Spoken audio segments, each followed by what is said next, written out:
Kamusta mga ka-Clover?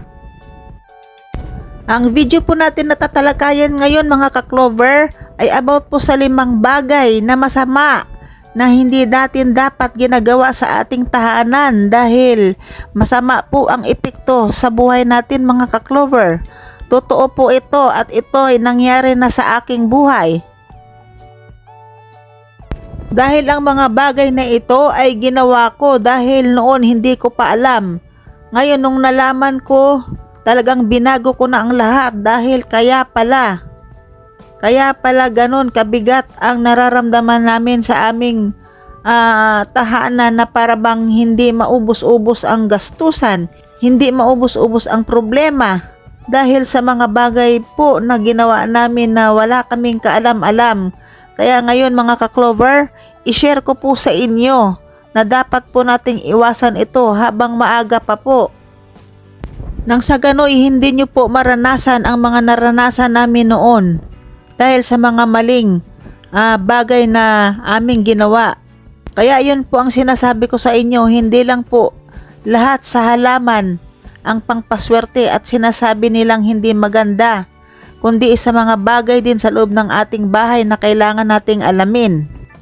Ang mga bagay na ito na nalaman ko sa aking mga ninuno, sa mga kasabihan at sa ating feng shui. Number 1 ay ang ating bigas po. Kung hindi niyo pa po alam kung saan dapat natin ilalagay ang ating bigasan, dapat ang ating mga bigas ay nakalagay lamang sa isang sako o kaya naman sa banga. Huwag niyong ilagay ang inyong mga bigas sa mga plastik na lagayan dahil hindi maganda yun. Years na namin ginawa yun, kaya sinabi ko sa inyo, naranasan namin ang lahat ng mga sinasabi ko dito na kung anong mga bagay na hindi maganda sa ating loob ng tahanan. Dahil sa mga maling gawain na ito ay hindi tayo makaahon-ahon sa hirap at mabagal ang ating pag-unlad. Kaya ito po ang sasabihin ko po sa inyo kung anong nangyari sa amin noon kasi simula nung mag-asawa kami ng asawa ko, ang bigasan namin ay dito, itong lagayan na ito, plastic na ito, yan. Simula pa kami mag-asawa. Yan ay, ito na yung lagayan namin ng aming bigas nung nalaman ko na hindi pala maganda yun, tinigil na namin yun at nilagay na namin dito sa sako. Dito na lang sa sako, ilagay ang inyong bigasan. Okay yan, kung wala kayong banga. Basta wag nyo lang ilagay sa mga plastic na container. Dahil ang ibig sabihin na ang bigas natin ay nakalagay sa plastic ay pahirap po na siyang tinututulan ng ating feng shui na hindi magandang ilagay ang bigas sa plastic container. Dahil kapag ginawa nyo ang bigas nyo ilalagay sa plastic container, ay kahit anong sipag ang gawin nyo, ay hindi maubos-ubos ang gastusan sa bahay. Ganon rin po ang bagal ng pag-asenso sa buhay. Dahil ang bigas ay buhay, na kailangan natin itong pagyamanin at kailangan natin itong pag-ingatan. Na ayon sa feng shui, ang plastic ay hindi maganda. Nangangahulugan itong hindi makatotohanan na bagay at nagpapabagal sa asenso ng ating buhay. Lalo na dito sa lagayan ng ating bigas. Kaya mga ka-Clover, kung gusto nyo pong guminhawa ang ating buhay at makaahon sa hirap, gawin natin ang mga bagay na wala namang masama kung ating susundin.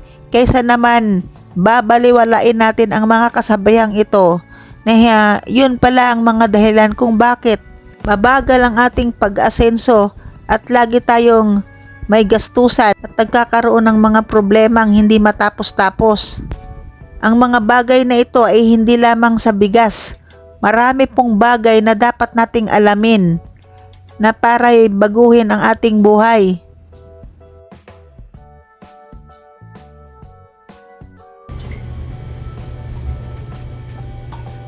Number 2, tubig.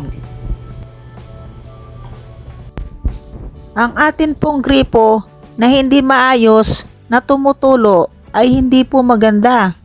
Kung kayo po ay may gripo na tumutulo pero ang akala nyo ay okay pa rin dahil sinasahod nyo lang, hindi po tama yun. Masama rin po iyon.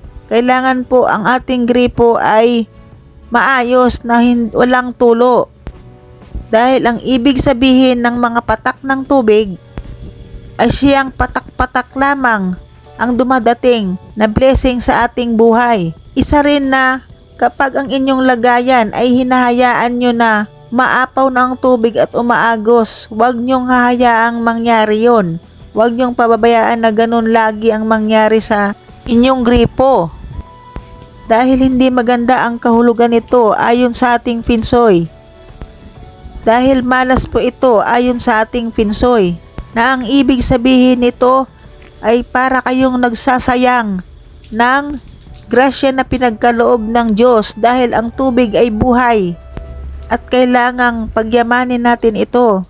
Kaya huwag nating hayaan na matapon lamang ang tubig sa ating pangalagayan dahil ito ay nangangahulugan ng paghihirap at walang katapusang gastos at walang katapusang problema. Ito pong mga video na to ay actual ko po itong binibidyoan na ipakita sa inyo na ganito po ang mga hindi dapat ginagawa. Dahil ang mga bagay na ito, proven and tested ko na po ito sa aking buhay.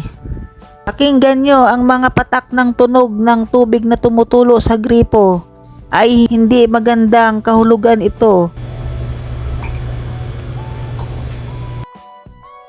Number 3, mga crack o pingas na mga baso at pinggan.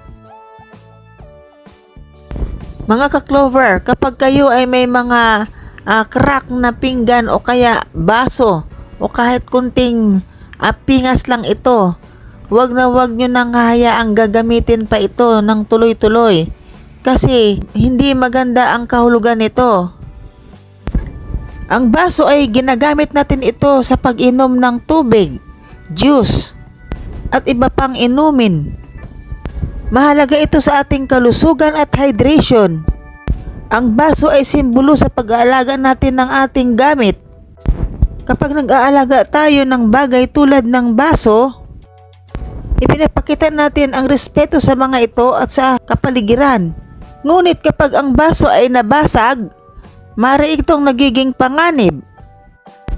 Kaya't mahalaga na maging maingat sa mga gamit dahil kapag ginagamit pa natin ang mga may crack at basag na baso at pinggan, ay para mo na ring mauwi sa panganib ang isa sa iyong pamilya.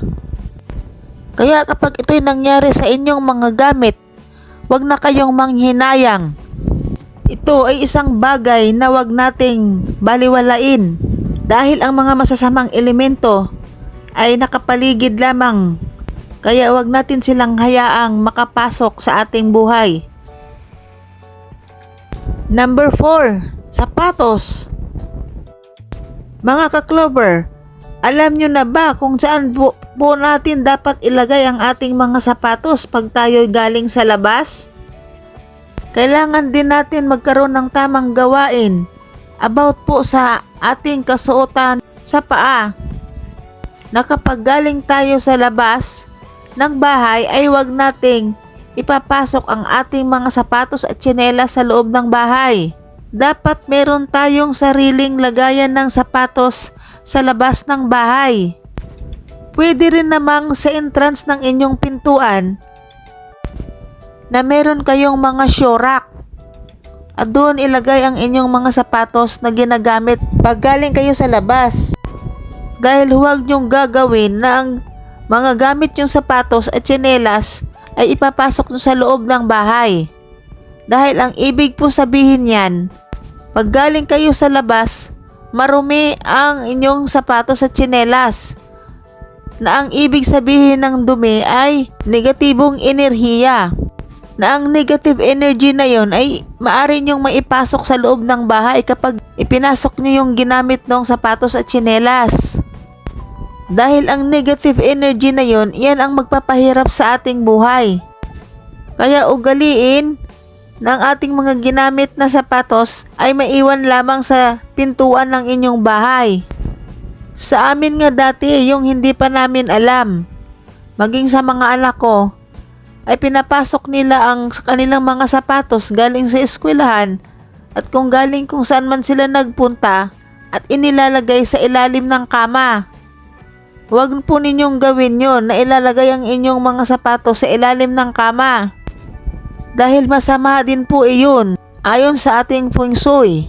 Alam niyo ba po sa mga Chinese, noong unang araw at hanggang mapasa ngayon, ay pinaniniwalaan nilang hindi magandang maglagay ng sapatos sa ilalim ng kama.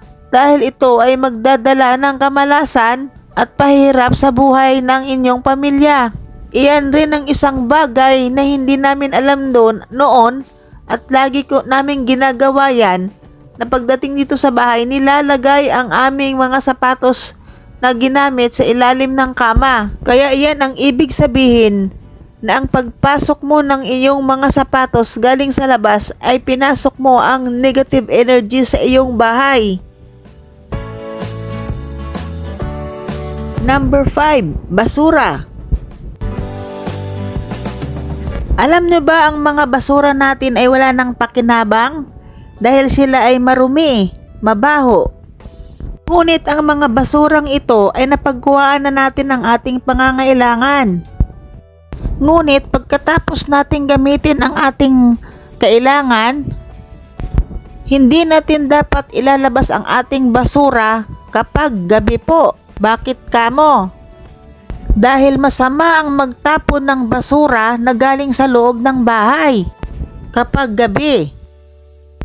Lahat ng mga bagay na ito na mali ay amin ang ginawa sa aming loob ng tahanan at merong nakapagsabi sa amin na ito'y hindi magandang ilabas ang ating mga basura na galing sa loob ng bahay sa oras ng gabi dahil nangangahulugan po ito ng paghihirap sa buhay. Na ang ibig sabihin nito ay parang inilabas mo ang mga magandang enerhiya na galing sa iyong bahay na siya namang sasaluhin ng bad energy kapag oras ng gabi. Dahil ang bad energy ay wala pong oras ito kapag ito'y umatake sa ating buhay. Na siya ring mga kasabihan ng ating mga ninuno noong araw at maging pagwawalis ng gabi ay masama lalo na't magwalis ka sa gabi tapos palalabasin mo ang ating pinagwalisan palabas. Masama po yun. Kaya hanggat maiiwasan, iwasan natin ang mga bagay na itong hindi nakakatulong para umunlad ang ating buhay. Sa halip, sundin natin ang mga pamahiin na ito at ayon sa mga feng shui expert na silang nakakaalam sa tunay na maaring idudulot ng mga masasama at mabubuting elemento. Kaya mga ka-Clover, kung isa ka sa may mga positibong pananaw sa buhay, sundin lamang ang mga bagay na dapat mong iwasan para nang sa ganon makatulog ka ng mahimbing at walang agam-agam dahil sa iniwasan mo ang mga bagay na hindi maganda sa loob ng ating bahay. Paalala ko mga ka-Clover sa aking mga video, ang mga bagay na ito ay isang gabay lamang na tanging Diyos lamang ang may kapangyarihan sa lahat ng bagay. Kaya mga ka-Clover, kailangan lang nating magsipag, magtiyaga at iwasan natin ang mga masasama at tanggapin ng buong puso't isipan ang mga bagay na magbibigay ng swerte sa ating buhay.